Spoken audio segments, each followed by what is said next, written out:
sebagaimana yang ditafsirkan oleh Profesor Dr.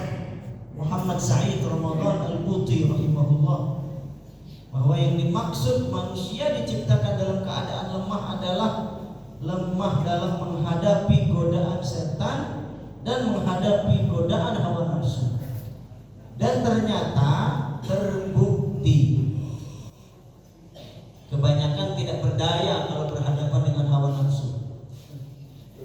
Dan terbukti manusia tidak berdaya di hadapan godaan setan. Sampai-sampai ada ayat Al-Quran khusus nih terkait dengan ikuti hawa nafsu. Afara'aita man ittakhadha ilahahu hawahu. Gimana menurut Anda orang-orang yang menjadikan Tuhan hawa nafsunya, yang menjadikan hawa nafsunya sebagai Tuhan? Di surat Yasin juga sama, menjadikan hawa nafsunya sebagai Tuhan.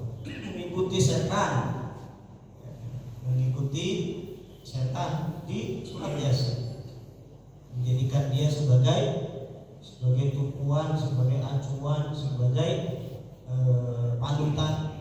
Dan itu ternyata terbukti. Dan setan ini pinter betul. Pinternya gimana? Gini, dia tidak menggoda di sisi yang kuat dari manusia. Misal Tole ini kalau urusan sholat hebat, setan itu nggak bisa goda urusan sholat, digoda macem-macem tetap aja sholat, nggak bisa. Tapi Tole ini kalau urusan duit lemah dia. Akhirnya dia masuk di situ. Jadi goda Tole itu jangan dengan goda sholat, jangan sholat, jangan bangun subuh, nggak bisa. Tapi kalau goda uang bisa. Akhirnya apa? Akhirnya si Tole ini tergoda oleh setan dari sisi duit ini. Ya kan? Ya bisa sajalah dirayu oleh setan untuk bisnis misalkan. Padahal dia nggak bisa bisnis. Ya. Hidup ini kan mesti kaya. Nanti kalau gini-gini aja nggak kaya. Bisnis apa yang cepat kaya? Misal bisnis travel, misal, atau travel haji umroh, atau pariwisata. Haji umroh ini kan, bonafit betul.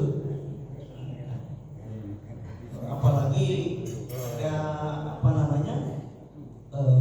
iklan-iklan pendekatan diri kepada Allah luar biasa. Tapi ketika dia tidak ngerti, akhirnya nipu. Gini, kalau pengen laris, murahkan saja untuk berangkat haji atau umroh di bawah rata-rata. Kalau nggak murah, mana mau orang ikut? Lah, nanti kan problem ini urusannya, administrasinya dan lain sebagainya. Problem, tenang aja. Itu mah gampang dinego. Akhirnya banyak ya ikut ke dia. Lama-lama bermasalah.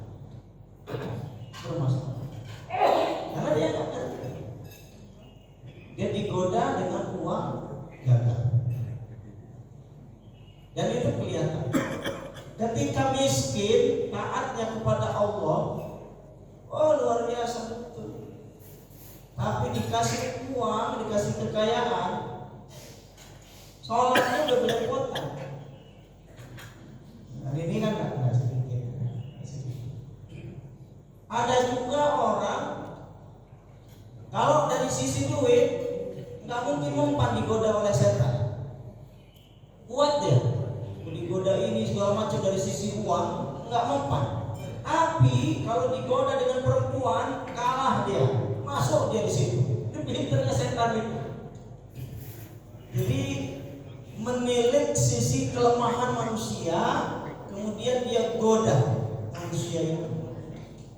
Dari sisi yang tadi, dari sisi ibadah oke, ya kan susah godanya. Dari sisi uang oke, susah godanya. Mana dia lemah ini? Perempuan, digoda dengan perempuan.